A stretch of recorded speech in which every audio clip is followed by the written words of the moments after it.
Hello students, आइए आज हम करते हैं हमारा चैप्टर 5 चंदन के पेड़। ये चैप्टर जो है बेटे, ये दक्षिण भारत की लिखी हुई कहानी है। इसमें चंदन के पेड़ की अवैध कटाई होती है उसके बारे में बताई गई है कि जो अवैध मतलब होती है जो गैर सरकारी मतलब सरकार की तरफ से परमिशन नहीं होती है, लेकिन लोग छिप के ये काम करते हैं, चोरी करते हैं लकड़ी की।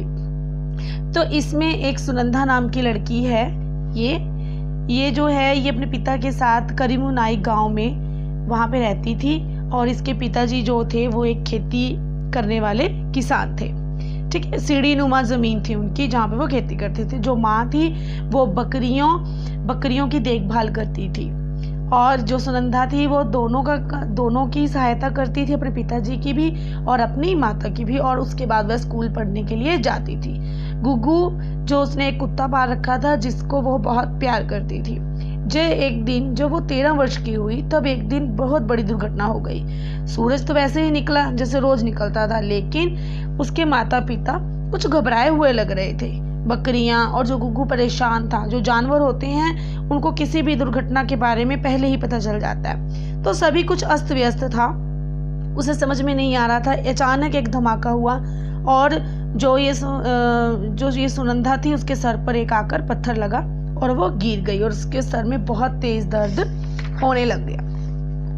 उसके बाद क्या होता है कि वो अपने जब भी कोई समस्या आती है या कोई भी प्रॉब्लम आती है तो हम सबसे पहले मतलब अपनी माँ ऐसे है ना, मम्मा को ही बुलाते हैं ना, वैसे ही तो इसने भी माँ किया, लेकिन इसको कोई आवाज़ नहीं सुनाई दी। लेकिन कुछ देर के बाद सब कुछ अस्त व्यस्त हुआ देखा उसने कि पहाड़ के ढलानें नीचे आ रही हैं, पत्थर गिर रहे हैं, और उसको एक हल्की सी आवाज़ सुनाई दी, सुनंदा, ऐसे देखो ये है।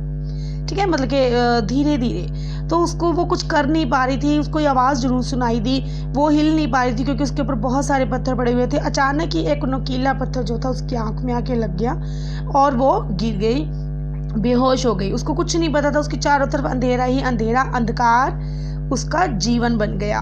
और जब उसने आंखें खोल ली तो उसको पता चला कि उसकी जो आंखों की रोशनी है वो ख़त्म हो चुकी थी, और जो भगवान ने उन दोनों को, एक सुनंदा को और जो इसका कुत्ता था एक गुग्गू, उसको, इन दोनों को ही भगवान ने बचा दिया था।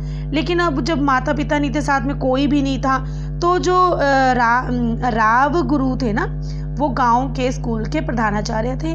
तो उन्होंने क्या किया, वो सुनंदा को अपने घर पे ले आए, क्योंकि उनको पता लग गया था कि भूस्खलन में जो था वो सारा जो गांव ख़त्म हो चुका था, और जो उसके परिवार जन थे सब खत्म हो चुके थे।